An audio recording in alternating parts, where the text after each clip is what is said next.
इसी राजद के आंगन में फले फूले बढ़े पले राजनीतिक रूप से थोड़ा सशक्त भी हुए। वो तो पोसुआ हनुमान हैं। जहां गए हैं याद रखिएगा, मैं डंके की चोट पे कह रहा हूं, भारतीय जनता पार्टी रूपी जो लंका है अधिनायकवाद की, उसको वो पूरी तरह से ध्वस्त कर देंगे। राहुल गांधी की आज सदस्यता बहाल हो गई है और भारतीय जनता पार्टी कह रही है सदस्यता ही बहाल हुआ है, निर्दोष नहीं हुए हैं। हाईकोर्ट ने स्टे लगाया है, फैसला पूरा नहीं सुनाया है। हालांकि आज राहुल गांधी संसद में वापस गए हैं तो उनके जितने भी पार्टी के सांसद हैं वो काफ़ी उत्साहित हैं, खुशी मनाए हैं, लड्डू बांटे भी हैं। लेकिन प्रदेश अध्यक्ष हैं भाजपा के सम्राट चौधरी, उन्होंने इस बात को कहा है अभी फ़िलहाल उन्हें न्याय नहीं मिला है और कोई फ़ायदा नहीं है। वो पहले भी थे सदन में। बात करते हैं आरजेडी से। आप लोग तो बहुत, कांग्रेस के लोग भी, आप लोग भी बहुत कह रहे हैं कि स्टे लग गया, वापस हो गया, लेकिन कह रहे हैं निर्दोष साबित थोड़ी हुए हैं। उच्चतम न्यायालय के जो फैसले आए, वो प्रक्रिया पर रोक लगाई गई। जो निर्णय उनके खिलाफ आया सजा के मामले में, तो बात तो स्पष्ट हो गई कि सब चीज़ें एक घेरे में है कि जो गठजोड़ है षड्यंत्र का, उसका एक पर्दाफाश भी है, एक संकेत है, एक नसीहत भी है कि बलात् चीज़ों को प्रभावित करने की कोशिश नापाक तरीके से नहीं की जानी चाहिए। राहुल गांधी जी की सदस्यता बहाल होने से एक भाजपा को कहीं न कहीं परेशानी भी हुई है। भाजपा बैकफुट पर गई है और ये बात स्थापित हुई है कि भाजपा कई तरह के गठजोड़ करती है, कई तरह के षड्यंत्र करती है। यह भी बात अब खुल ही गई है। सम्राट चौधरी कह रहे हैं, सम्राट चौधरी जी की बातों को गंभीरता से मत लीजिए। सम्राट चौधरी जी हमारे ही विद्यालय के विद्यार्थी हैं। इसी राजद के आंगन में फले फूले बढ़े पले राजनीतिक रूप से थोड़ा सशक्त भी हुए। वो तो पोसुआ हनुमान हैं।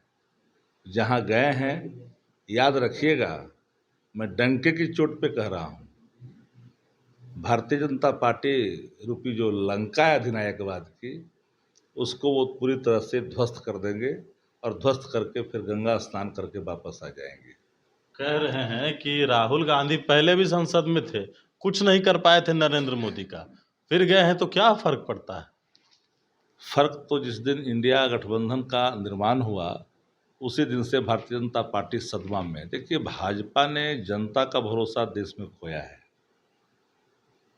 उन्माद की राजनीति देश को स्वीकार नहीं है।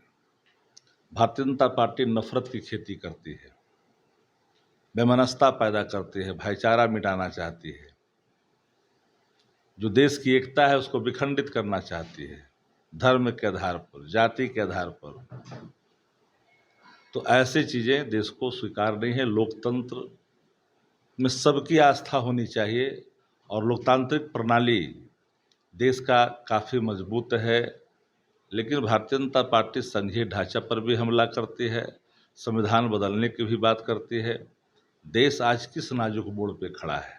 लेकिन ये बात तो आज युवा परेशान है रोजगार को लेकर के, किसान परेशान है अपनी आय को लेकर के, गृहिणियां परेशान है महंगाई को लेकर के, हर मिडिल परिवार, गरीब परिवार, हर परिवार आहत है महंगाई को लेकर के। देश को विकास की दिशा में जाना चाहिए, विकास की बात नहीं होती है, नफरत की बात होती है, राज्यों के अधिकारों में कटौती करने की बात होती है, संघीय ढांचा पर हमला हो रहा है। एक नहीं अनेक सवाल हैं। नॉर्थ ईस्ट का जो मणिपुर का इलाका है वो जल रहा है। आज तो एक पार्टी ने उनसे समर्थन भी वापस ले लिया है। अब बताने की ज़रूरत नहीं है कि भारतीय जनता पार्टी किस कदर देश भर में चारों तरफ से वो सिमटती जा रही है। दक्षिण भारत से समाप्त हो गई, नॉर्थ ईस्ट में कुछ होना नहीं है। मैं डंके की चोट पर बोलता हूँ, मध्य प्रदेश, उत्तराखंड से लेकर करके पूरे इलाका में इनको इस बार सिमटना पड़ेगा। कहीं दिखाई भाजपा नहीं पड़ेगी। नीतीश कुमार लटक गए, ये भाजपा ने कहा है, क्योंकि राहुल गांधी की सदस्यता बहाल हो गई है और प्रधानमंत्री बनने के जो कयास थे उस पर अटकलें लग गई है। किसी ने प्रधानमंत्री बनने की बात न कही है, न किसी को ख्वाहिश है। एक ही ख्वाहिश है, देश का लोकतंत्र और संविधान महफूज रहे, सुरक्षित रहे, भय का वातावरण जो देश में है वो खत्म हो, अधिनायकवाद समाप्त हो, ये सबकी आकांक्षा है।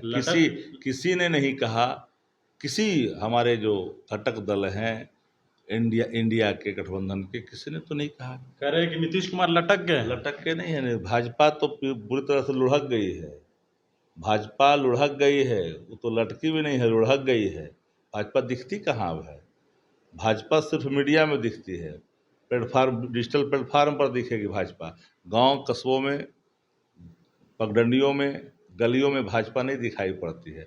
भाजपा सिर्फ टेलीविज़न पर दिखाई पड़ेगी, वही पर जो उनका कहीं न कहीं स्थापित करने के लिए निरंतर हर राग को छेड़ते रहते हैं।